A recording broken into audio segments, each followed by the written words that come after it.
welcome back to Split Decision. This week on episode 15, we're going to recap UFC Vegas 79. Then we'll jump into our top 5 SEC things. And with no fights this weekend, we're going to go ahead and give you a ranked college football preview and our favorite NFL games. Just for all the football fans out there. And as always, we'll finish things up with a Q&A with an N. But first, don't forget to go to splitdecisionpod.com where you'll find our recent episodes, merch, picks, and more.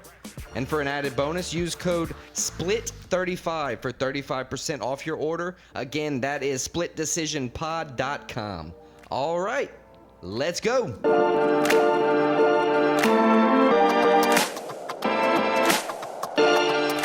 All right, so now let's take a look back at the card from this past weekend, UFC Vegas 79, main event Fiziev Gamrot. This main event kind of ended the way nobody wants a fight to end, with an injury from Fiziev. How'd you see this fight going before the injury? Honestly, on this one, I thought Fiziev was going to win late, middle to late round TKOs, third, fourth round TKO was what I was hoping for. Yeah, he was the slight favorite coming into the fight. And honestly, in the first round, he held that kind of advantage. Yeah, it was a competitive first round, but it was, you would say, I would say, I think you would say too, it favored Fiziev slightly, 10-9. Right. That could also, favor the drinks sometimes. But I think personally he had, more significant strikes or more powerful significant strikes. So honestly, I agree with, the preliminary scorecards, as you would say. And 10-9. at the end of the day, what does it matter? No, because in the second round, Gamrot did come out in the second round a bit more aggressive, trying to, do his work. By no means was he you would say, even losing the fight. It was just a slight advantage for Fiziev at this point. And Gamrot's smart doing that. He doesn't want to go too down too early. It's a 5-round fight. You don't want to be in the fourth round being down 2, having to win both or knock out just to, have a chance. So smart game plan by him, trying to come out strong early. And then Fiziev, threw a kick. The knee buckled, turned awkwardly. He fell to the ground, and they stopped the fight. Gamrot TKO via knee injury. Yeah, and I think today that he confirmed Fiziev that it's a ACL tear, which is unfortunate. Very unfortunate. Good timetable. In football, that's a season ending. Right, it's a season ending 6 to 8 month recovery window. But that's not even that bad for a fight, honestly. No, fighters go longer when they're not injured. Between fights sometimes. He just takes the L here. It's just unfortunate. Everybody wanted to see a good fight. He had the tough fight against Gaethje. He lost the fight by decision, and then he had the fight in like this. So 2 respectable losses for him, at least. Yeah, I would say so. Moving out, Gamrot called Charles Oliveira out. Now, Oliveira has to fight Islam for the title, so I only see one way that working out. If Islam wins and Charles is off of a loss. Correct, because Gaethje's already lined up for a title shot. There's no way Gamrot is... Look, this is nothing bad in this fight. You don't get a title fight from this when you're in the lightweight division, when you're number 7. Even so, Gamrot said he wasn't ready for Islam.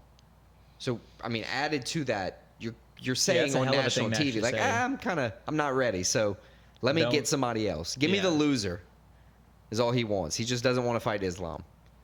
Yeah, but that fight, I only see that fight happening if Charles loses. But other than that, maybe Beneil Dariush. Maybe Dariush, that wouldn't be a bad fight. It's not going to be Poirier. Yeah, I don't think Poirier would take the fight. He just said he wants big name legends, pretty much. It's either that or he's moving up. Yeah.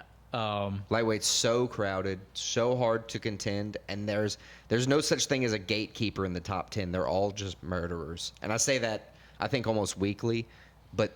Yeah, you can't say it enough. Yeah, it's true.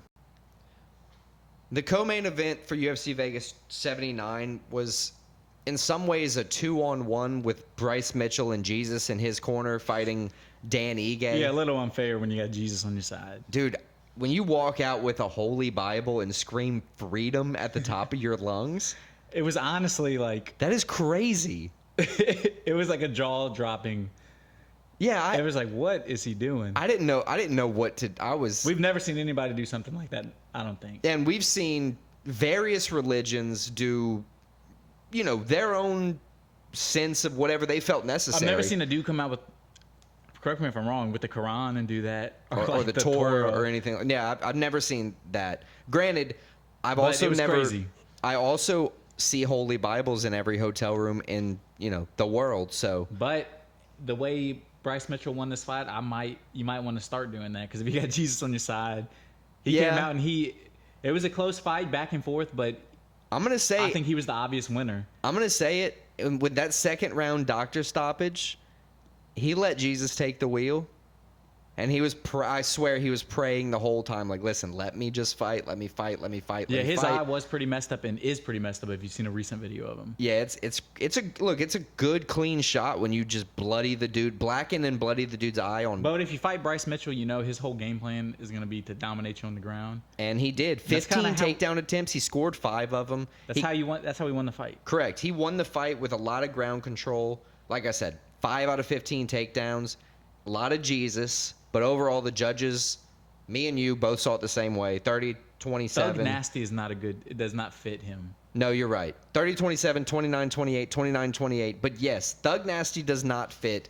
Maybe we should do a poll. Jesus Freak. What should Bryce Mitchell's new nickname be after his performance at UFC Vegas 79? I don't know. The Martyr? No. He's not really a martyr. He's more like on the offensive. Crusader's good. Yeah. I like Crusader. We'll throw it up on a poll on Twitter or something. He's moving up the rankings. I mean, what was he ranked coming into this fight? Like 14? I think it was 14, something like that. So, he might be looking at a top 10 fight coming up next. Yeah, featherweight. Who do we have in the top 10 at featherweight? I mean, I don't think he's close to a title shot, so I wouldn't say like Max Holloway, Volkanovski. I mean, Brian Ortega hasn't fought in a while. Yeah, that's a good one. 2 ground guys. It'd be like, who's better on the ground? I'm trying to think. He didn't have a call out. All he did was donate money to Dan Ige. And also said that a direct energy weapon started the fire in Maui. Yeah, he's a flat earther. Maybe there's a blog about Bryce Mitchell coming out this week that y'all should also check out. Did you see that thing? If he was like, can I? He was talking to Michael Bisping. He's like, can I use this moment to pray? And he mentioned in his prayer the direct energy weapon in the octagon, and Bisping was just like, nope. Can't do it. Gotta pull it, son. Yeah, so Bryce Mitchell moving up. Danny Ige, you never know what's happening with him. He could come back. He could make another run. Yeah, he's one of those guys, like, I don't think he's in title contention, but a lot of guys, like, he's a tough fight for anybody. Gatekeeper, I guess. Next fight, we're going to cover Marina Rodriguez, Michelle Waterson Gomez. Maybe the most lopsided fight of the night. Rodriguez just, like, literally from the start, right away, just dominated this fight. Beat her up. I think it was a 10-8 first round. Yeah, you don't get to see a lot. It was literally like first, like, 15 seconds. It was brutal. I thought we were going to see a first round stoppage. It was very close. Michelle Waterson was beat up. It was. She escaped. She got a takedown early in the round. She was look, admittedly, she's a fighter. She fights back. She's not just going to give up. She was right. She was aggressive. She fought back. She tried.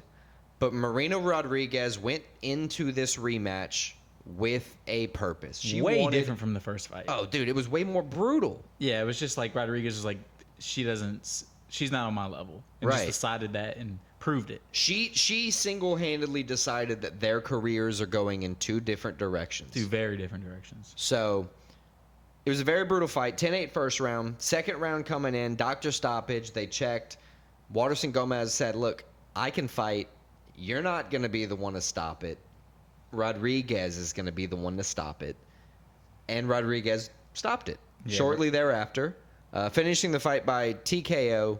It was only Waterson's Gomez's second TKO in her career, but we were talking previous to this fight. You said it was her 4th loss in a row? 4th straight loss, and she's lost 6 out of 7. Her only win in that was the first fight against Rodriguez. You know what I think? Female Ferguson? Yeah, I mean, it's kind of a lot, but she was never I don't think she was ever at the height Tony was at. But it's hard for a woman fighter, though. It's a different kind of hard. That's tough. I don't know. I would like to not see her fight again. No disrespect to her. As being more of a fan of her. Yeah, I'd like to see her commentate. She doesn't need to go out there and just get dominated like that. Nobody wants to see that. Right, exactly. I'm a fan of her, so I don't want to see her get beat. in a dominant fashion. I agree. It was a great performance for Rodriguez. Obviously, I think she deserves a tougher matched opponent, in her next fight.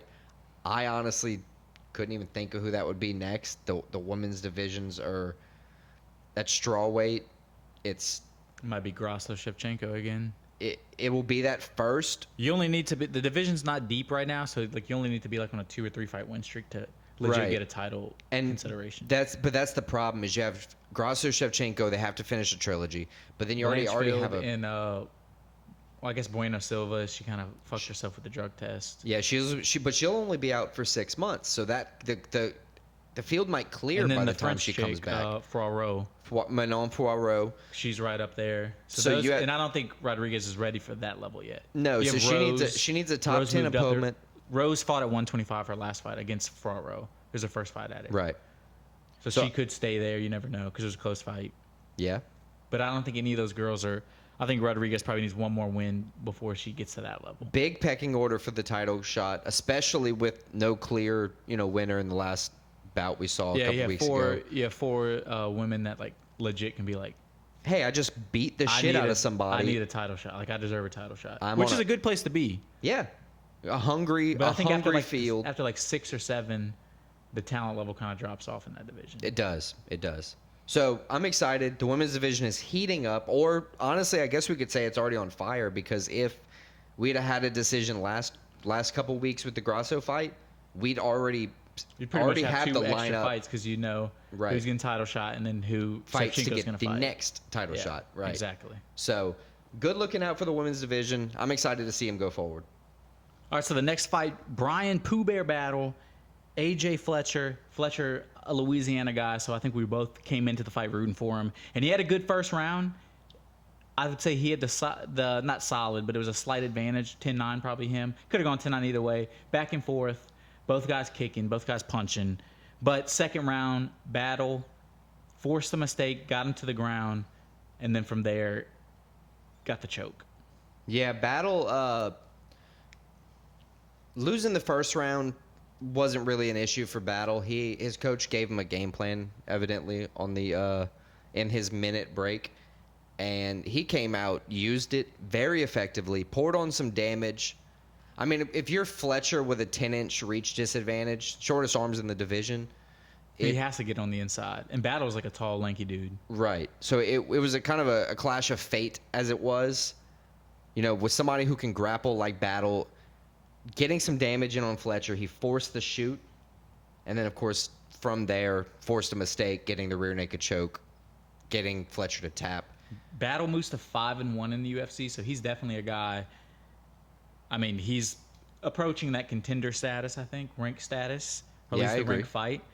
Fletcher, 1-3 now in the UFC. I mean, he's had close fights, but it seems like, that's a tough way to start. I hope they give him another chance in the UFC, but I'm not sure where he goes from here.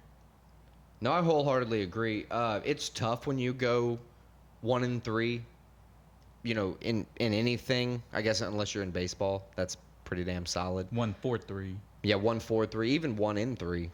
1 wins, 3 losses isn't very solid. So, I don't know. There's a lot going on in welterweight though. Top 10. We have Vicente Luque already challenged up with Ian Gary for the future. Well, I'd say Brian Battle probably he fights. Who's 13? 14, 15 would be a Neil Magny. He's available to fight. Michael Chiesa just lost. So both those guys just lost. So I wouldn't mind him fighting either one. Or you could go up to a 13 Kevin Holland who just lost. As he said, I just fucked that up. So he may want to come out, get some domination. And it's not to say that Brian Battle's going to lose, but it would be a tough fight for both guys. It would be a tough fight, but it would be definitely a fight worth taking for Brian Battle. Even a Sean Brady having to draw out from staff earlier in the year. But I think Sean Brady did just get booked. I'll have to confirm. Opening up the main card, we saw Ricardo Ramos fight with his crazy style, UFC game character style, in my opinion. Yeah, definitely like a video game. How you fight in video games. How I fight specifically, anyway. Taking on Charles Air Jourdain. He really took it on like Michael Jordan this time. He surprised me. I picked him, but he still surprised me. He dunked on Ramos, like you just said, forcing Ramos to shoot a takedown early. From there, he saw a clear opportunity to just lock in a very deep rear naked choke. He cut off all the angles, did the right things, and Ramos lost in the first round. Ramos looked like a guy. He had his last fight before this was June 2022. Yeah, taking a long time off. He kind of looked like it seemed like Jourdain had the advantage there. You said a term I hadn't heard before a few weeks ago. What was it? Cage rust? What was it? Ring rust, what they call it in rust. boxing. Cage rust, I guess you could say in MMA. Octagon oxidation. Something like that. Just when you're out of the octagon and you're not fighting for a while, like in a real fight. I like it. It's hard to remember, get back in the flow of like, okay, this is what a real fight's like when everybody's going 100%. Right. Yeah, this wasn't a spar, obviously. This was Ramos's first submission loss since 2016. Which I think points more to that fact. Like, yeah, that time off didn't help in this case. You need to stay active in the UFC to stay, number one, on top of your game, but number two, you need to stay on top of the like viewers. What's coming up, too. The viewers. But Jourdain, this was a big win for him. 6-5-1 now in the UFC, so he officially more wins than losses, which it's always a good sign. It's never a bad sign. Yeah. I like that he's had the opportunity to kind of redeem himself. All those losses He's still only weren't bad 27 losses. years old, too. Right. I don't think he has a top 5 opponent coming up. Your number 15 in that division is Lerone Murphy. Yeah, definitely not top 5. I don't think, ranked. And number 14 is Alex Caceres. I still think he's a couple wins. 6-5-1, that's not great. He's got to get like 2 or 3 wins in a row before he gets a ranked opponent, I believe. I agree. I hope to see him on Charles Jourdain. I'm calling it now. We're going to see him on one of the December fight nights. I could see that. All right, so the last fight we're going to cover from UFC Vegas 79, Dan Argueta, Miles Johns. It ended with a Miles Johns. Was it unanimous or a split decision? It was unanimous. A unanimous decision. I just don't agree with the exact score. I agree he won. I just don't think it was so spread. How the judges have it? 30-27, 30-27, 29-28. I think he won 29-28. Yeah, I would lean more 29-28, but I could see a way you could judge all 3 rounds for him. Yeah, look, I'm not even arguing the win. I think it was kind of shafty with how progressive and how aggressive Argueta was being the entire fight. Yeah, because Johns took a few hits. Yeah, he got taken down. He had, he got not submitted, but he was Argueta attempted. Right, Argueta attempted a few submissions, and some of them, they were landing. But I agree, Johns did more damage. Argueta wore more damage, which is significant when you don't have the exact stats that all the viewers and the fans have. So I side with the judges either way. I agree 1 point difference is so Johns 5-2 in the UFC now, 1-4 out of 5. So he's on a little roll now, 14-2 now. So a nice win for him. Argueta, he came in to the UFC 8-0. In 4 UFC fights, he only has 1 win. So he's 9 wins, 2 losses, 1 no contest. I mean, either way you put it, he had a no contest, and that's still not a good win percentage for him.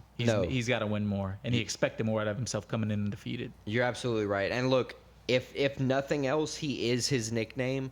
Dan Argueta is determined. So I do want to see him fight again. I don't know if he needs a better camp or, He might just had an off night. It might just been one of those nights. Correct. So I'd like to see him fight again. But Miles John, obviously on the up and up, has a great record in the UFC. I'm excited to see maybe another, December card fighter.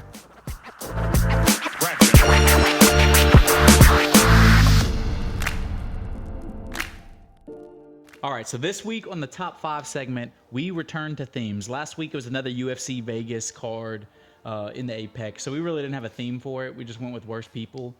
And this week, we don't even have fights, but somehow we have a theme. Somehow we have a theme because we're leaning more heavily into football this week since there's no fights. And considering we live in the South and where we live, LSU territory, we thought it would be a good idea, top 5 SEC things. So that's Southeastern Conference. All right. It's a wide variety top 5. It could go any direction, as I think we're about to find out. But again, this week, the second week in a row, we're going to do the draft. I think I like that better. What do you think? I do too. I like not having the same things. It's more of a competition. Right. And then we're going to poll it on social media. I think we actually tied last week.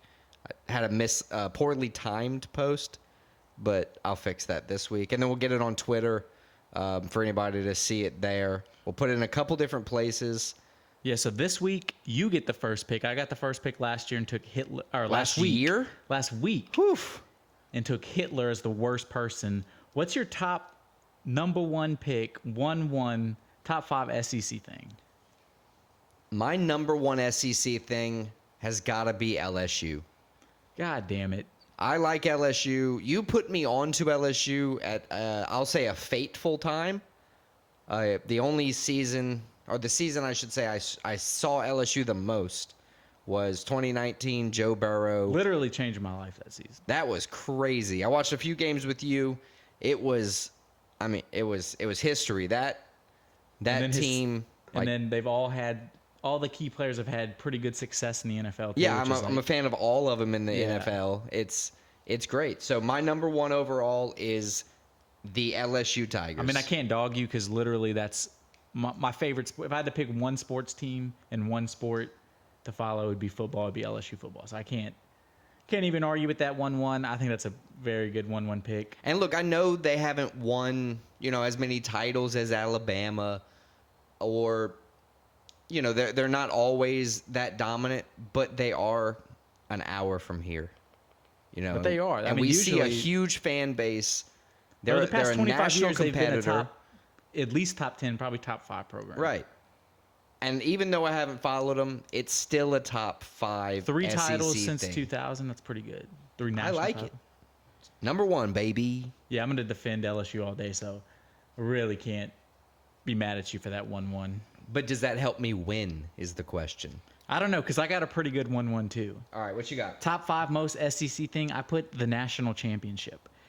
In football, they've won 13 out of the last 17 as a conference, the national championship. They win baseball national championships. They win women's basketball national championships. Since the year 2000, the SEC in the top 4 sports, baseball, basketball, women's basketball, football. Those are the 4 biggest sports in college athletics. I actually think I looked that up. SEC has won the most, you're right. To 31. 43 total across certain sports. Yeah, but in those 4 sports, 31 compared to the Big Ten, which is the next biggest spender, in those 23 years since then, 2000, they've won 2. Nuts. Very dominant. So currently, they've won 4 straight, 13 out of the last 17 football championships. That's 4 in a row as well. 4 straight. They've won 4 straight NCAA baseball championships as a program, and they've won 2 straight women's basketball. So we're going to say the NCAA national championship. The national championship. That's the first thing you think when you think SEC. I believe. I think, no matter the sport. Okay, so you think championship. I'm going to go out on a limb here, and I'm going to scratch one of my things off. But just to let you know what I put. It was kind of on my list. It was NCAA football GOATs. They as a whole, the SEC is the GOAT. I get it. All right, so I'm gonna scratch that and take that as what you took as your number 1. Whew. All right, so I get another pick. Yep, We're doing a snake. It's always a snake. So my number 2. I thought pretty hard about this one, and I think this one sums up the SEC well. And I'm gonna put tailgating. Damn it, that's on my list too. I think tailgating. No, LSU has great tailgating. I've been to several SEC stadiums. They've all had great tailgating. It's part of the culture. It's part of the game day experience. If you say, I'm going to an LSU game, it's pretty much implied you're being there from 10 a.m. at the latest till the game ends at 10 p.m. And I will say, it's an all-day event. And that's almost at every SEC school, all 14 right now. About to be 16 next year. I'll back that up in a different notion even. Imagine when you're not going to the game and you're near an SEC school. You can't be on the road.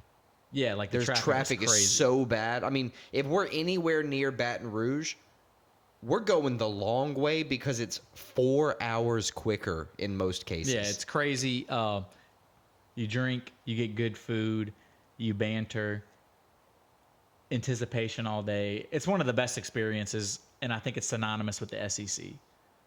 So that's my second pick. So far I have national championship 1 and tailgating 2. And tailgating. I like it. So my number 2, I think I'm going to go with another team here. Oh, you're going teams. Okay. I think I'm going to go with another team. Kind of similar in the fashion of in the last 25 years, they've been pretty dominant forces. If it's who I think you are, it's literally since the beginning of college football. Well, I don't not follow. just the last 20 years. Well, then let's redact and say They've always been a great program. Alabama is a fantastic football program, and they embody the SEC. If you say SEC, Yeah. they are a name that just pops into your head. You think, I believe, Alabama, Georgia, and then LSU. Right. Those are always in the mix. Auburn, Florida. Right. I Tennessee. take Alabama because they're the most successful. And in my recent memory, I don't watch college football that often. I'm getting into it, I promise. But in my history, all I can remember is that Alabama has been good. And they have been in the past, since we've been alive, pretty much. They had a few years down, and then Nick Saban got there, and look at them now. That's all she wrote. So that's my number 2, Alabama. So number 1, LSU. Number 2, sticking with another team, going with Alabama. The What's your number Crimson 3? Tide, right? Yeah, Crimson I thought Tide. so. Whew. I've been nervous to say that this whole time. All right. So snaking it to number 3. My number 3 SEC thing is the Securities and Exchange Commissions. It shares the... No, I hate that SEC.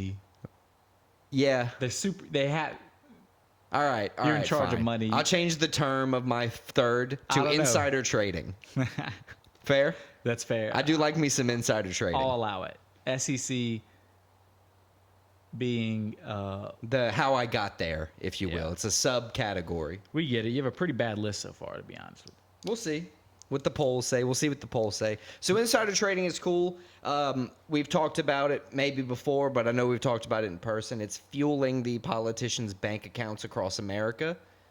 They seem to get all the know-how before we do, and then once we get the know-how, the stock flips in the other direction. So insider trading is great if you're at the top. So top 3 SEC thing, insider trading. What you got for number 3? Yeah, see, I took this top 5 as literal as possible, so I don't know if it's a good thing or bad thing. We'll But I see. like your SEC pick, the Security Exchange Commission. Yeah, the range of what it exists, right? I appreciate it. My number 3 is going to be rivalry games, top 5 SEC things.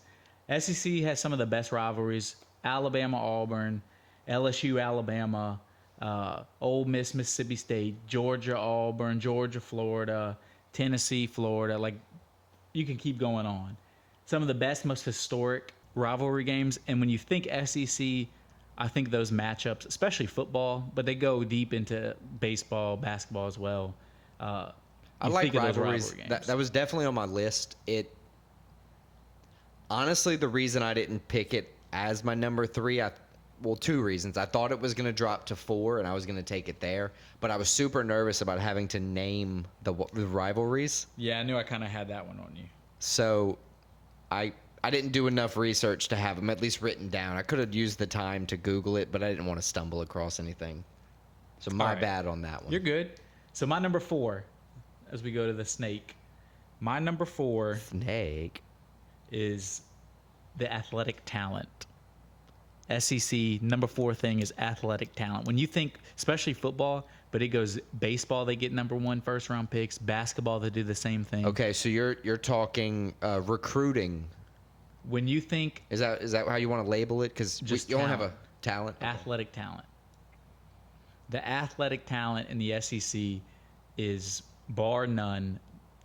Definitely the most depth out of any conference. As I said, any sport you can look at, and they have elite athletes. They have guys that are going probably first overall, if not first, definitely most of them top. Like most of the top 5 is usually from SEC schools. Yeah, I in like any that. draft, major sports. Athletic talent. See, I was thinking you were going to go something along the lines of like, not draft, like NFL talent, but Well, it's the same thing.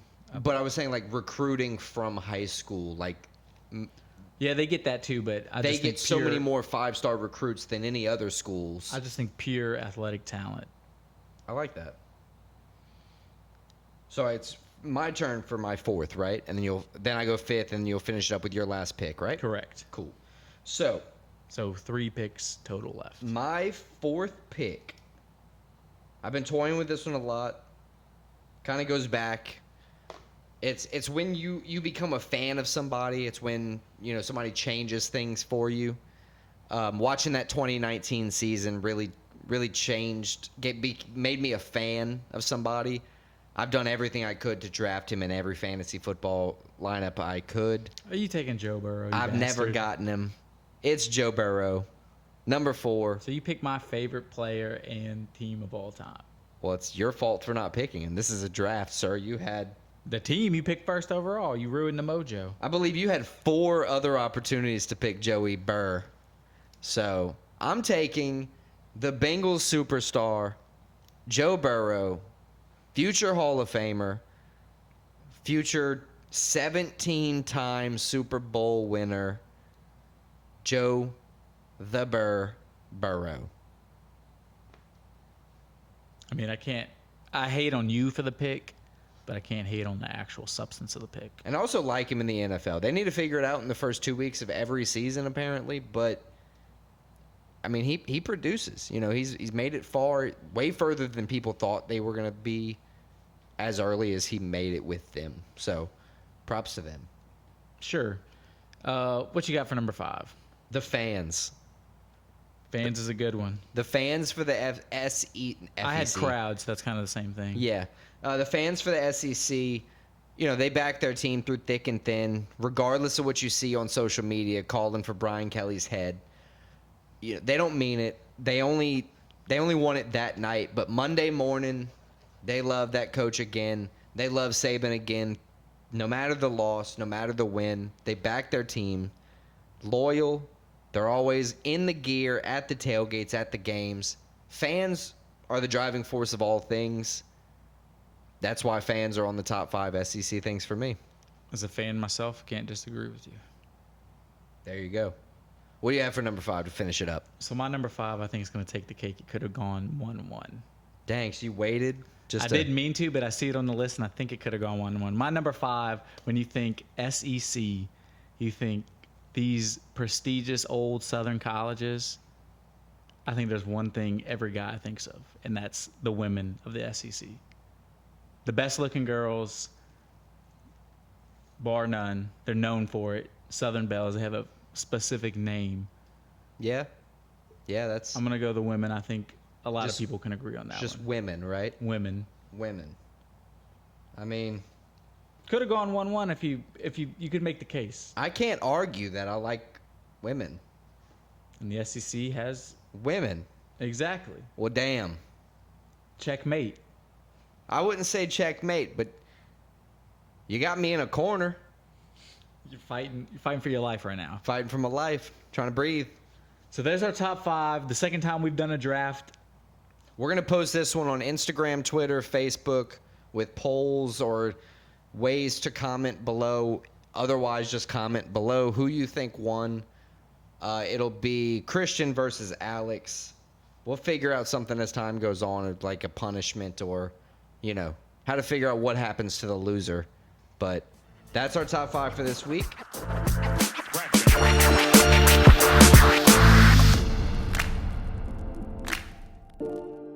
All right, in absence of the UFC this weekend, we're going to introduce a new segment. And it's not really a new segment, it's just more expanded of what we've talked about before. We're going to go a full football segment where we preview both some college games and some pro games.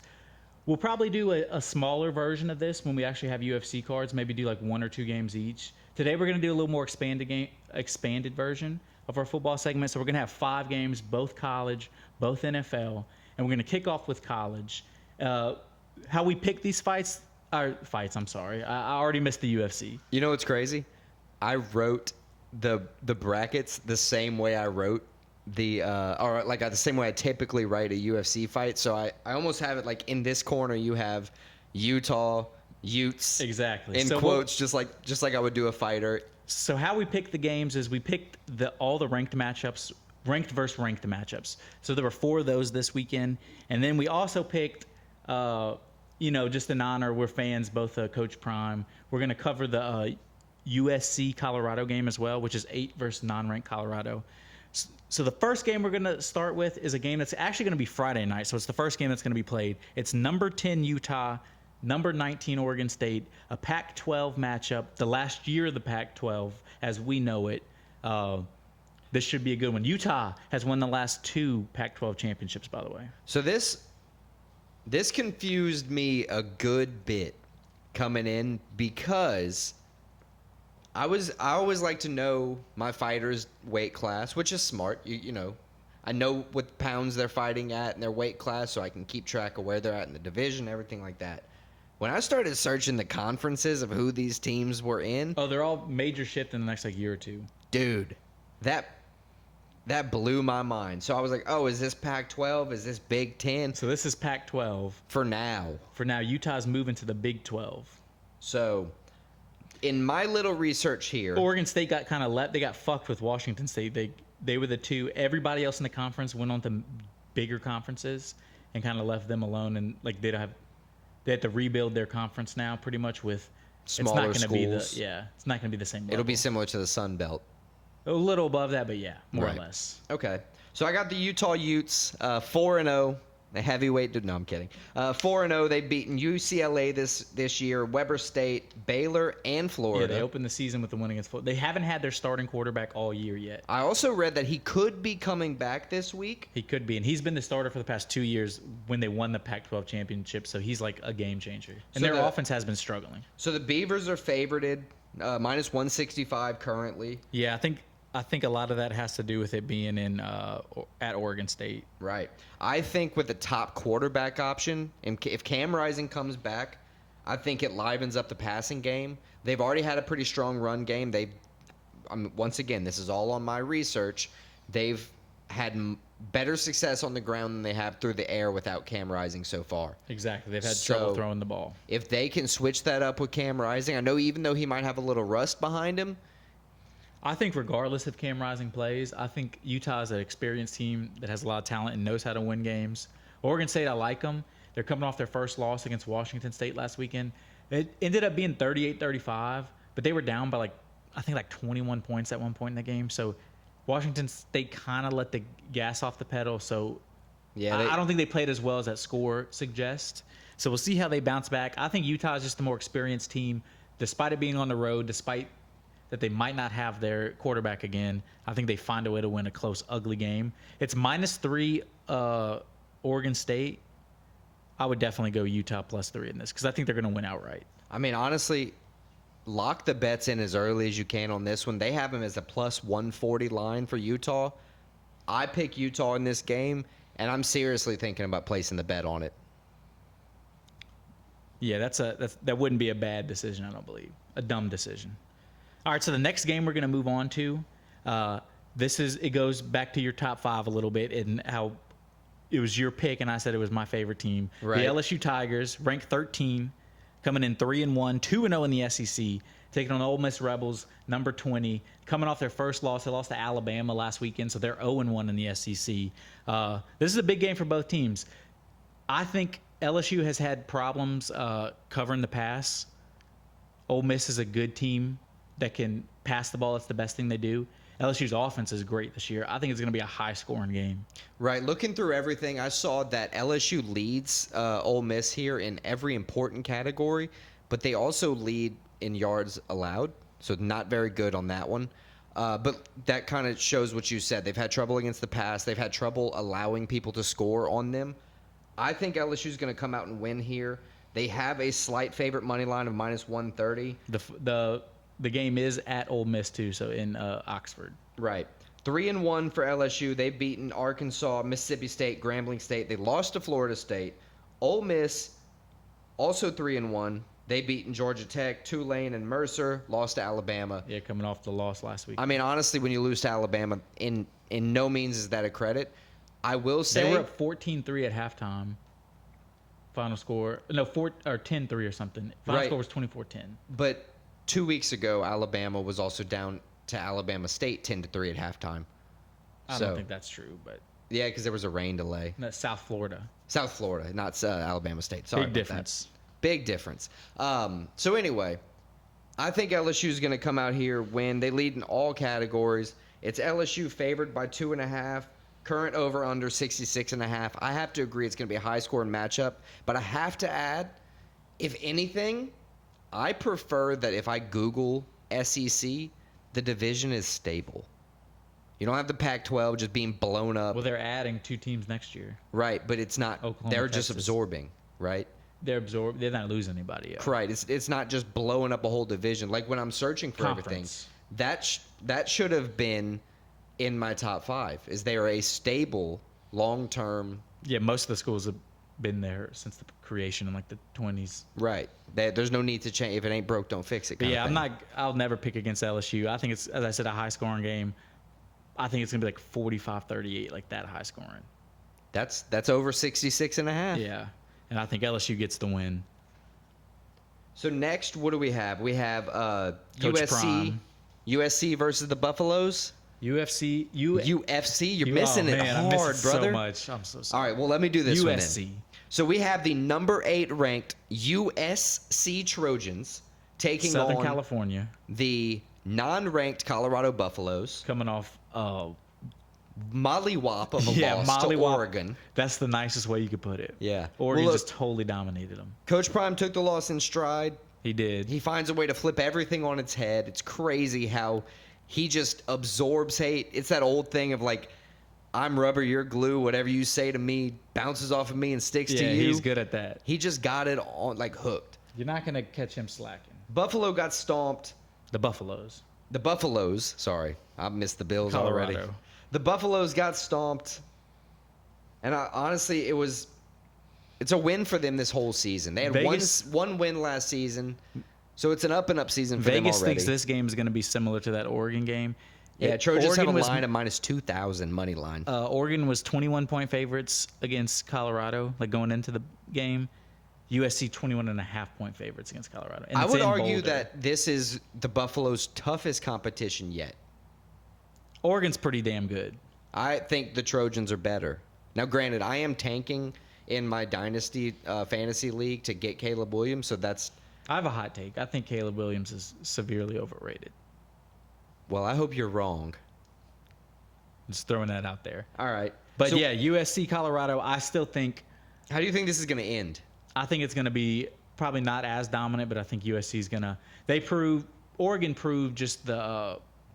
Colorado just doesn't have the depth right now. They don't have the offensive line. They don't have the defensive line. They have some playmakers.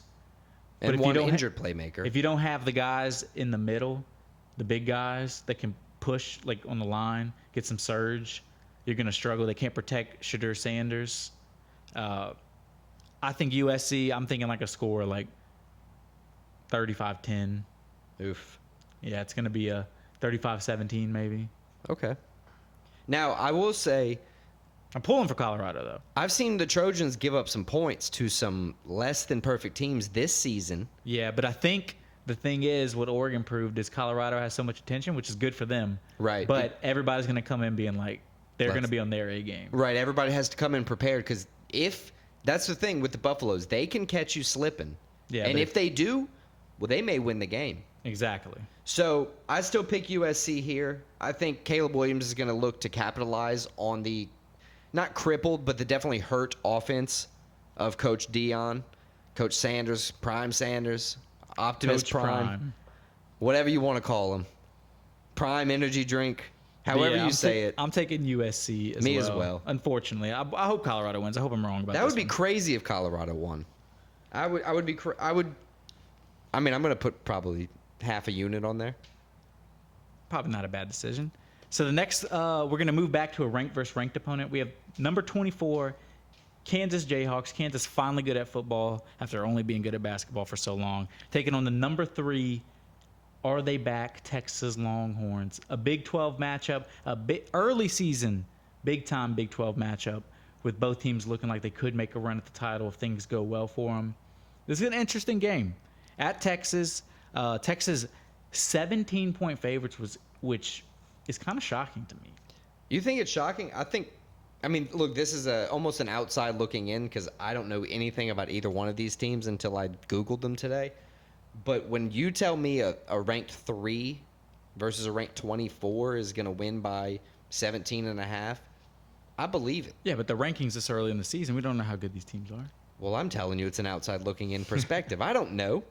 So what I have is I think it's going to be a tough matchup for Jalen Daniels.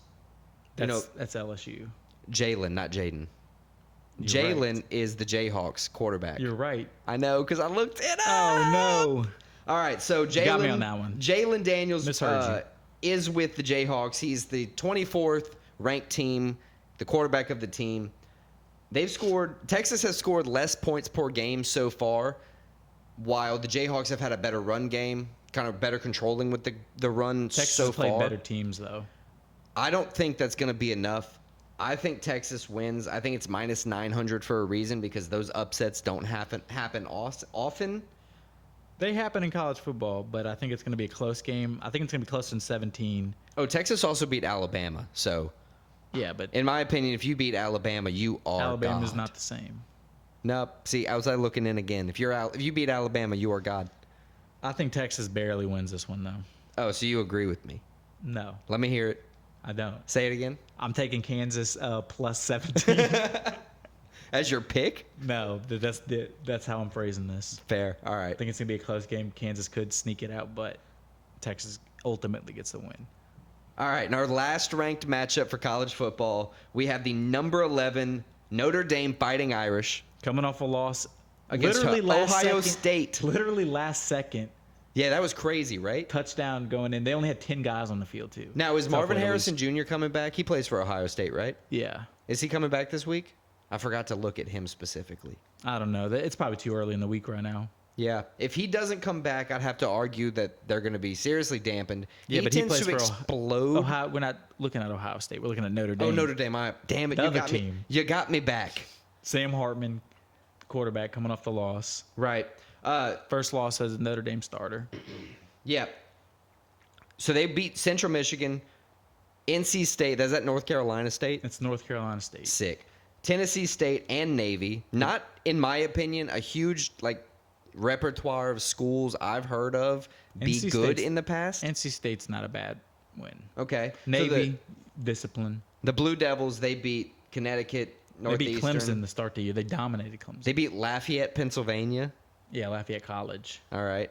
And Clemson, which Clemson's good. The other three, whatever, for me at least. This is a pretty interesting one. They are in the ACC, correct? Or is this another division that's blowing up? Duke is on in me? the ACC. Notre Dame is independent. But they have a deal with the ACC where they play 5 ACC teams a year but they're not officially in the ACC. Dude, what is college football? Notre Dame's the only one that's like that. Okay. They So want to look- be independent so they can I think that Notre Dame's going to bounce back here after their loss. I think they're going to be better. They have a better offensive line. I think their better quarterback is going to be the key to the victory here. I just don't think Duke is going to be able to hang with them. I think Notre Dame's going to move 5-1 on the season. Yeah, I think it's going to be a close game. But I think I have to agree with you. I think Notre Dame, they proved Ohio State's one of the best teams in the country probably. I think Notre Dame proved they're right there with them. They lost literally last second. So I think they're a good team. Duke, they haven't been good. They've been good the past couple of years after not being good in forever in football. But I think this is just going to show, kind of as you said, a talent gap between the teams. Duke's a good team, but Notre Dame I think is a top 10 team probably at the end of the day. So I'm taking Notre Dame. And now running directly in, because we're not fighting anymore, or at least we're not fighting this week, running directly into our NFL preview, if you will. First, I wanted to say fight, damn it. First matchup, first football game we're going to take a look at. First NFL game. We just covered college. Yeah, there you go. We're going to talk about Dolphins at the Bills. I think this is the best the game I'm most excited for. You got Bills at home. Bills favorited by 3. They've blown out the past 2 teams they've played. Their last 2 wins have been pretty dominant wins. Kind of rocky start for Josh Allen. They had a bad first game, but the last 2 wins have been nice for them. And then they're taking on the Miami Dolphins. Dude, it's right now crazy. They scored 70 points. Literally, the NFL record is 72. They could have easily got a field goal or even maybe another touchdown. They took 2 out after 3 quarters, which never happens in the NFL. Both running backs scored 4 touchdowns last week. A chain had over 200 yards. Yeah, Mostert, he had over 200 yards. I think he had 2 receiving and 2 rushing touchdowns. Mostert had, I think, 2 receiving and 2 rushing touchdowns. Tyreek Hill had a game. It's crazy and they didn't have what they're Jalen doing. Waddle. Yeah. I mean, Tua right now is looking good. He's finally, if he can stay healthy, he's looking like. And he's left-handed, so that's apparent. Like that's just even better that he's proving I'm wrong because I'm left-handed. He's finally living up to what a lot of people thought he could be. So over under 53.5. What do you think's happening on that? I think it's gonna be a high-scoring game. I mean, 70-20. That's 90 points. Yeah, but you think they're going to cut that in half? It would be surprising if you did. Would you have like 17-14 final score? Just that wouldn't. I don't think anybody could be surprised, but I would take the over if I had to choose between the two. Look, and you have the always. I say always consistent. He hasn't been as consistent so far this season. Josh Allen, he's thrown 4 interceptions, only 5 touchdowns, but he always gets it done on the ground. When he makes, when he can't get it done there, he hasn't run as much. Maybe the coach needs to let him, open it up a little bit. But Stephon Diggs has shown up as usual. Gabe Davis is showing up great. Got a couple tight ends. Yeah, I think at the end of the day, the home field advantage is really going to kind of be the deciding factor. I think it's going to be a very close game. I mean, that 2.5 spread I think is perfect. Who do you have for your pick here? My pick is going to be the Buffalo Bills. The Bills? Honestly, I'm gonna differ. I think I go with the Dolphins. I mean, I could see it either way, but I like that we differ on that one. So for the second game, jumping directly into it, which one do you want to talk about next? So the next game, I believe we're talking about your favorite team next. Oof. This has been hard to talk about for a few years, man. Definitely never talked about it on a microphone. So the Dallas Cowboys? No, the Indianapolis Colts. Oh. The Dallas Cowboys are your favorite team. The Indianapolis Colts, I picked them because my dad's a Cowboys fan. Shout out to him for making the mic stands and the headphone stand. Preach. Grew up a Cowboys fan. Didn't want to be that. Chose the Colts. Watched Peyton Manning. Watched him win a Super Bowl. Watched him go to the Broncos, and then it turned to shit from there for quite a few years. What are you talking about? He had the best season literally ever in the Broncos uniform. I'm talking after Peyton Manning left for the Colts. Turned to shit. Oh. For quite a few years. I was thinking of Peyton. I went on a Peyton Manning tangent. Everybody does, I know. You're right. Andrew Luck, he was kind of poised to just be the best thing we ever had, and then he just kept getting hurt and hurt and hurt. Then we got retiree after retiree after retiree. We got General Andrew Luck. You saw that? Yeah, that was pretty cool. The Confederate soldier or whatever it was, or the Union soldier. Yeah, Union. I like the Colts in this matchup. He definitely could not get away with dressing as a Confederate soldier. Well, I mean, if he was in Canada, he could, right? Canada only likes Nazis, apparently. Apparently. So the Colts are playing the Rams at home. The Rams are at home this week. Colts are favorited by 1, and that just kind of screams to me that the Rams are as bad as I think they are. Matt Stafford, I don't know what happened to the team that won a Super Bowl a couple years ago. They just completely fell off. The game's actually in Indy, by the way. Oh, it is? So I got that one wrong? You got that part wrong. But I think that's why the Colts are the favorite. That would make sense. A slight favorite. I think it's kind of a pick'em game, honestly. Dude, I even put home game for the Colts right next to that. I Yeah. should have read further. Damn. Over under 46.5. I think this is going to be a low-scoring game. Is it going to be Gardner Minshew starting? That's still verdict out. He's Anthony Richardson still in the concussion protocol. If he gets in, he's dynamic and he could put some points up. Jonathan Taylor's still not running. We got a whole bunch of backups. Do you think Jonathan Taylor ever plays for the Colts again? I think he probably plays in the second half of the season for the Colts, actually. I think he might try to force a trade. If he does, the Colts aren't going to get anything near a first round for him. No, especially not in the middle. Not of in the a season. running back market like this, anyway. But yeah, I see this being a game. As I said, I think it's a pick'em game. I think it's a indie team with a new coach. They're playing hard. They're actually playing pretty well, 2-1 right now. Yeah, Taking but on a disappointing Rams team. I think the veteranness of like Matt Stafford, if that makes sense. yeah, no, I agree with that. And Sean McVay, they're going to be able to give the Colts a run for their money. But I think the Colts, the young, hungry team, is going to figure it out in this game. I actually have the Colts winning. I think the Colts are going to win as well. I think if Minshew plays, a second week in a row for him is going to just kind of make him, feel a little bit better with the offense.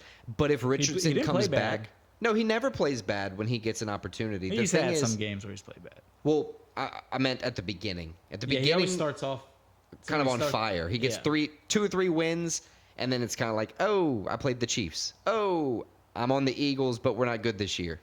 There's been a few things where he's just shown that he's a perennial backup quarterback. If we get Anthony Richardson back, I hope we get him back at 100%. I hope he doesn't try to come back too early because we can stand to have a loss right here if we have to. Yeah, your division is not very good right now. Right, we're the only team with a Jaguars winning record. Underperforming. Texans, they don't look bad. But They don't look great. I don't think they're going to be. No, they're just young. Right. So I think the Colts are going to win here. I agree with you. They're my favorite team, but, I got to ride with them. All right, so the next game we're going to look at, we went from your favorite team to probably both of our favorite players, or player, one singular guy. It's the Cincinnati Bengals and Joe Burrow taking on the Tennessee Titans. Bengals finally got their first win. They still didn't do it pretty yesterday for Monday Night Football against the Rams that we just talked about, but they figured out a way. Him and Jamar Chase kind of got on the same page in this game, which is a good sign. Dude, what's going on with T. Higgins? I don't know. He had like 2 or 3 costly drops. Are they called is it still called the yips in football? That's more of a baseball thing, but I think it applies to football as well. Man, Joe Burrow walked into this season thinking I know it's early, but we walked in thinking we had 3 almost guaranteed 1,000-yard receivers. Jamar Chase and Tyler Boyd's not playing bad. Right, but once again, where's T. Higgins? He's not catching balls that are hitting him in the hands. Yeah, he had a few key drops for first downs yesterday, but I got the Titans at home. something you can Check me, I guess. No, it is in Tennessee. Bengals, But the Bengals a 2.5-point favorite Right. in Tennessee. with in an Nashville. over under 41.5. I think this is the click factor of Joe Burrow. I think that leg injury from preseason, training camp or whatever it was, I think that affected him more than they want to let you know. I think he hasn't been playing at 100%. I think he's getting closer. I think he's going to start connecting with his guys better. I think that chemistry is going to be back since he's been back at practice. Not playing in preseason, not practicing during preseason. He's practicing the first 3 weeks of the season. We're lucky he got the win last week, all field goals, just yesterday. They scored a touchdown. Yeah, but, they're not playing that well, man. But they had success in this game. They just had to finish the drives. Right. There was definitely things you can build on. I think we see a Bengals victory here. I think they're going to start clicking well, and I think we're going to hit an over. Honestly, I think we're going to get over 41.5. I think we're going to probably see 2 or 3 plus passing touchdowns I got a Bengals from Joe win, Burrow. and I think it's going to be like a 24-20 game, Bengals. I think they get it done, though. They'll move to 2-2 after the 0-2 start. Hopefully get things on track. As you said, hopefully Joe Burrow and his receivers start finding their groove consistently. Right. Jumping directly in from the favorite person to the other favorite team, right? We're going to go Saints versus the Bucks. Saints versus Tampa Bay. Yeah. I think honestly, this game could go any direction possible. I think the Bucks, after a great start to the season, I have one thing to say about the Bucks. Thursday night, or no, Monday night, they played yesterday. Yeah. I think that kind of was it was a game where Baker Mayfield didn't have a great game. And it was like, oh, yeah, we forgot about this part of the game. I think wholeheartedly And that might have killed their confidence. that Baker's coming out and Baker going to Baker. You think the Bucks are going to win this game? No. I'm not talking. Dude, listen. Baker Mayfield Oh, you mean ain't- that in a bad way? Yeah, Baker Mayfield ain't on his 9th or whatever NFL team because he's good. It's not as nice. Like his second or third. Whatever. He ain't running around to all these different teams because he's a solid starting quarterback. He's been proven to be not that dude. Yeah, I agree, and I think they know that too. And hope, but the Saints, on the other hand, Derek Carr might not play. Even if he does, he hasn't. What was the injury? Was it a shoulder? Yeah, it was something with his shoulder. Called it. That sucks. Might not play. Even if he does, he hasn't been great. No, but Then Jameis is Winston better? No, even Jameis with Winston. LASIK? Jameis Winston is not better. On the bright side, they do have Alvin Kamara returning. So And Taysom Hill's still there. Taysom Hill's still there. You got Jimmy Graham caught a touchdown last week. Jimmy Graham. They're starting. I mean, they got playmakers and they have a good defense. Michael Thomas decided to come back because he thought he had a quarterback. But now he still has to play with Jameis Winston.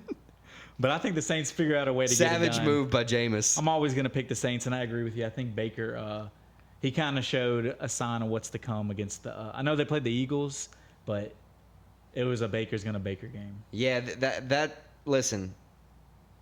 If you're not the solid starter, He let a white safety read him and pick him off. right? Like, On come a on. wide open throw. The guy was wide open. Like, come on. You were so late on it. So I think Baker's gonna Baker. That's the tweet I'm tweeting this week. Baker gonna Baker for a Saints W. Lastly, what's the last game we're talking about? The last game is probably the game that's going to be. It's Sunday Night Football. People are going to watch this not even for the game in this game. They're gonna watch it for the blowout. No, they're going to watch it for the who's watching the game in the stadium. This is in New York City. Who's Kansas there? City Chiefs. I think this is going gonna be the highest female. It's going to be viewer. a game, and it's the game just like the Bear game where they're probably going to come in. I know the Jets have a good defense, but Yeah, they're they do. probably going to. I think the Chiefs win by like at least 10 points. The They're gonna do line is some things. minus 9.5. So They're going to do some things, and they're going to have success. There's going to be a lot of women. I hate when people say female. There's going to be a lot of women. They that are female, watching. though. They are female. Well, some of them. Some won't. Some won't be. And female. honestly, there's going to be a lot of dudes watching for Travis Kelce because of him and Taylor Swift. Yeah, like Dave Portnoy. Dave Portnoy will 100%. He'll be watching either way, but this is like a double interest for him. Yeah, and I think this is going to be a game again where the Chiefs they seem to have gotten on a roll. They're going to I think they continue their roll. Yeah, I agree, and I don't think the Jets are going to be the one to upset them And here. do it like in a showman's way where they do some, there's some exciting plays by the Chiefs. Right. I think the Bengals could come out regular season and beat them, something like that, but not the Jets. Not the Jets without Aaron Rodgers. Right. This is just the normal Jets, Yeah, this is the Jets with Zach Wilson, which is, not the Jets we wanted. yeah, I think everybody's still disappointed in that. Oh, well. So that's all our picks for the NFL. Don't fade them because they're all right. We're both going 5-0 here, even though we have a difference. Doesn't matter. That game will end in a tie, and that's considered a push. So let's go. All right, so now let's go over what we're betting this weekend. We're both coming off a tough week last week, to say the Man, least. as soon as you said that, I looked up and I saw the board. Look, I know we don't want to do it. Let's just burn through it real quick. Christian, I'm just saying the record. I went 0-5. I went You 1-4. We didn't do great on picks. 3-3. Yeah. Admittedly, there was an injury in there, so we could have gone 4-2 each. But it wasn't nice. If you faded us, you won a good bit of money. Yeah, and that's all. And as Forrest Gump says, and that's all I got to say about that. Right. This week's bets with no UFC gives us a chance to kind of sniff the coffee, if you will, kind of cleanse the palate. Some 5 football bets. 5 football bets. We're not going to lose. We're not going on a losing record again. This is our time to make a stand. What's your first bet of the week, Christian? So you want to do our college bets first? Let's talk about all the college, and then we'll kind of not break, but we'll give you like a line. So college I got first. 2 college. I have 2 as well. So 2 college then. My first one is going to be Malik Neighbors, the LSU receiver, anytime touchdown. Okay. The odds haven't come out yet, but he has caught, I think in 4 games, he has 5 touchdowns, so over a touchdown a game on average. I like it. He's been hot lately, and that's. Even He if seems like he's getting better as the season goes on. He's projected a first-round pick next year. I think it's going to be a high-scoring game, as we said when we talked about the game. Right. I think Malik Neighbors anytime touchdown is. Dude, look, there. even if the odds aren't out yet, all the time, even if it's a favorite, it's at the most like 135. Yeah, it's not going to be crazy. Right. So that's my first college bet. What's your first college bet? I got Utah money line. The Utes. They're underdogs technically. They're like plus 140s here. That's my pick. So I plan on locking this one pretty early because of that. I don't want too much money going on this thing to switch them to a favorite. But I'm locking in the Utah Utes money line at plus 140 as early as I can because I think that offense is going to trump the Beavers. yeah, they're my pick. So I took them as a straight up pick. So I like that. My second college bet, I'm taking the Notre Dame Fighting Irish with the points minus 5.5 against Duke. They're at Duke. I think Notre Dame, as we said when we talked about it, just has more talent, and I think they win probably by a touchdown, 10 points. Fair enough. My last college bet, I took LSU money line. They're slight favorites here. I know we said that we're not taking like our favorite teams, but that's a benefit of me not watching a whole lot of college. Yeah, that's only a rule for me. I don't care if you do it or not. Right. So, but like I typically won't bet on the Colts. So that's one of my things. I also try to follow it, but because I'm looking at a just odds game here, I think we're going to get an LSU money line victory. I think they're going to beat the Ole Miss Rebels. Like I said before, they lead in all the important categories. I think they're just going to key things up on offense, kind of, mesh better than they've meshed before, if you will. Yes, that's not a bad bet. I think they're going to win, so. So, NFL, I'm assuming you have 3 NFL? 3 NFL, and the first one I'm going with is the Bengals money line, minus 135. Man, they got to start clicking. I think they're going to go into Tennessee, get the win. Enough said. And Tennessee, dude, I don't know. They're a team that can hang with anybody, but they can also get dominated. They're not very good. But they're also not very bad. Right. It's weird because, you got D-Hop over there now, but you have a weird quarterback situation. Yes. Weird running back situation with Derrick Henry where he's, getting older, but he's still good. You never know what's going to happen with them.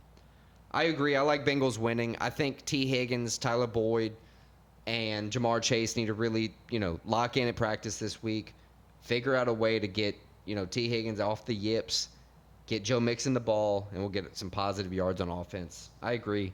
They're my pick, so I back you. My first NFL pick is Vikings covering 3.5. So I think they're going to win. Bears. I think they're going to win. The 2 worst teams in the NFL. The Panthers, not the Bears. They're playing the Panthers. Oh, you're right. Yeah. The Bears are playing. But they're also 0-3. I'm sorry. Bears playing the Broncos. Right. So they're also 0-3.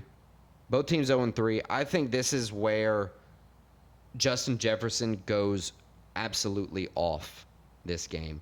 I think the Panthers are a sitting duck for a big L against what we know Andy is Dalton just a came in and played pretty well. Right, but it's kind of like the same thing I said about Baker Mayfield. You know what you got when you have Andy Dalton. You know the limits. That's why he's been on the teams he's been on in backup positions. He's had he was a solid starter for 8 years. Yeah, I don't care. I think the Vikings are going to shred them, winning by more than 4 points. I don't like the Vikings. So respect your pick. I don't think they also just picked up another running back to. They still have the team they have. Alexander Madison, as well as who'd they just pick up? What was his name? I'll remember it after we finish broadcasting, I'm sure. What's your next NFL pick? My next NFL pick, Christian McCaffrey, anytime touchdown. I don't think I need to explain that one. It is what it is. He scores, I think it's in 12 straight games or something. So no, look, I 100% see what you're doing, and I respect every second of it. After the week we had last week, we just need some wins. Cam Akers is who the Vikings just picked up. So that could be a helpful addition to the running back department. I don't think he's a difference maker. So, yeah, we definitely need some wins. So, a heavy favorite, Christian McCaffrey, I agree. I think he's going to, get that money line touchdown. I picked Dolphins-Bills over. I think this is going to be a high-scoring game. They have it at 53.5. I like the idea of a high-scoring game, but for some reason, something's telling me it's not. Every time I see a matchup like this, the game I think of? That ridiculous Saints game where he had just touchdown back and forth. It was the whole game. Yeah. Well, I can't remember who they played. Was it the Giants? 49ers one time. And they just 48-47, final score is just that's all I can think about when I see high-level teams like this is matchups like that. Honestly, I think they're going to win. I think the Dolphins are going to win. I think they got the over. So yeah, I think there's a possibility under hit. So I wouldn't touch that bet, but Fade Not me a if bad you bet. hate me. My last NFL bet, I'm betting against the team. This is going to give you some ammunition. I'm taking Cowboys money line minus 285 Gotta go tell my dad. against the New England Patriots at home. Yeah. The line's 7 right now. I don't think they probably cover 7 just because it's the Cowboys versus the Patriots. Yeah, and you never know what Bill can cook up in any For given one week. game at least. But I think the Cowboys figure out a way to get it done. Minus 285. I got the Steelers beating the Texans. Money line as my fifth and final. I think C.J. Stroud, like we talked about earlier, I think they're not a bad team. I think they're just young. They got a surprise touchdown last week, a long touchdown last week out of Dameon Pierce, which, outside of that, they probably wouldn't have won that game, but they did. So I think the Steelers beat them this week. Kenny Pickett, Najee Harris, George Pickens. I think they take the dub. All right, so that kind of wraps up our bets for the week. I think now we're going to move on to Q&A with an N. Is that correct, Alex? That sounds right to me. What you got for some news? So some news. I have the first thing since the last time we recorded. There's been a handful of great fights announced. Paddy Pimblett, Tony Ferguson, Ian Gary, Vicente Luque, Davison Figueiredo, Rob Font, Alex Poton Pereira, Yuri Prochazka, Stephen Wonderboy Thompson, Shavkat Ramonov. I mean, and there's even rumor Peter Yan versus Song Yadong. And these are all from here to the end of the year, pretty much November, December. I mean, those are all fights that I think any fight fan would tune in just to watch that fight. All right. Yeah, so look, question based on your first one. You got Paddy Pimblett versus who again? Tony Ferguson. Tony Ferguson. So Tony Ferguson's 0-6. He's, in my opinion, like 1 foot in the grave at this point. I don't even understand why he's still fighting. It's a winnable fight for him, though. But it is. He's fighting Paddy Pimblett. We don't know how Paddy's going to come out and fight. My question to be you, honest. sir, are you ready to fulfill your promise, even though Paddy's the one who backed off of the fatty, an 8,000-calorie meal for his next fight? Yeah, I mean, I think... Not a meal, a day. 8,000-calorie day. I think we could easily get that. All right. So that's that question about your news. What's your next fight? Ian Gary, Vicente Luque. Man, who do you think is going to win that? I think Ian Gary is going to just piece Luque up. I think Ian Gary is that dude. I think he's better than Luque, but he's not like championship dude.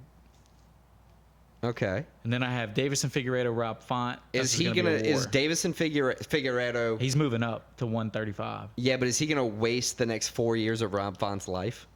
No, I think that the Is a one and done quadrilogy. If that's a word. Quadrilogy sounds good. I'd watch that Star Wars movie. If that's done, I think that's done, and that's out of his life. Okay. And then we have probably the fight I'm most excited for: Poton versus Yuri Prochazka. This is going to be an all-out war. This is a fight of cultures. If this fight was set 600 years ago, these fighters would look no different. Yeah. Like, it's crazy. I'm so excited for that fight. I have no questions for you with that. And then Wonderboy Shavkat Ramonov. That's going to be a killer fight. I know. I like watching Wonderboy fight, and I've been itching for it since his last fight was canceled, and he's just been kind of sitting around. He feels getting paid double for this fight too. Well, yeah, because he didn't get paid for the. Yeah, but Dana said fuck him pretty much. Yeah. Like in the press conference. But those got are it the back fights in the announced. end. So those are awesome fights. Do you have any bit of news? We need to stop having injuries in the NFL. Another ACL tear. Mike Williams. He'll be out for the rest of the season. Nick Chubb out for the rest of the season. But Aaron Rodgers wants to come back for the playoffs, assuming the Jets couldn't make it. Yeah, but that would also be like one of the fastest Achilles recoveries ever, and he's 39, so he can say that. But you can say what you want before you have surgery. He had surgery. Oh, yeah, but you're on recovery. And then Nick Chubb didn't tear anything but his MCL. I know it's still bad. It's a 5-month recovery. But the way it looked on film, it looked near career ending. Yeah, that's very good news for him. So he won't play again this season, but he could be ready for next season.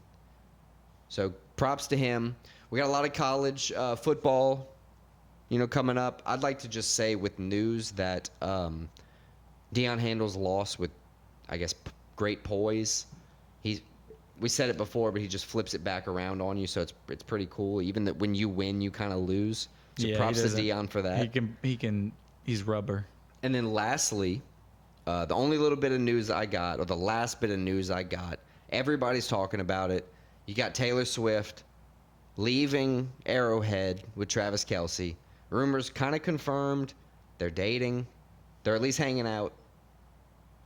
I don't know if I'm more excited for the relationship or for the next album after they break up to hear the songs about what Travis is really like. I don't know. What do you think? I mean, it's everywhere. Everywhere. If you open like Taylor Swift, Travis Kelce. If this is just a Power publicity couple. stunt, bravo to Travis Kelce. What would your like celebrity nickname for them be? You know how they have like Brangelina or whatever, I don't know, that's Bradgelina? hard to, off the top. You gotta tweet it when you think about it then. Kelsey Swift, I don't know. I don't know. Swifty Kelsey, something right there. Something in there. It exists. But yeah, and I have one other bit of news. Israel Adesanya got charged with DUI, and the date of the DUI is literally like less than 3 weeks before the Sean Strickland fight. So this dude was drinking in camp. Eesh. That's exactly. I don't even know what to say about that because I like Izzy. Yeah, I like Izzy, but That he looked like he was drinking in camp the way he performed. yeah, slow as me out there, I guess. Yeah, so that kind of wraps up the news. Q&A in, or you have some Q&As? No, I threw the Q&A in the beginning just because we went kind of long this week, throwing at you our first football episode, our first half football episode. So yeah, that pretty much covers everything I had to talk about. Sweet. So I think that kind of wraps up the episode. What's the fight card next week? Do we have a fight card, or we have another week of no fight card? Next week, is next week October 7th? Next fight card is October 7th. So whatever, let's see. Yes. Next weekend will be October 7th. Sweet. So that fight card is going to be UFC Vegas 80 Dawson Green. And then Dawson, Bobby Green. Grant Dawson, Bobby Green. Then we'll review our NFL. college Man, I picks. wanted to say UFC again. I I like know. how I'm used to saying it, though. That's kind of cool. Then we'll, like I said, review our NFL college football picks. Thanks for listening.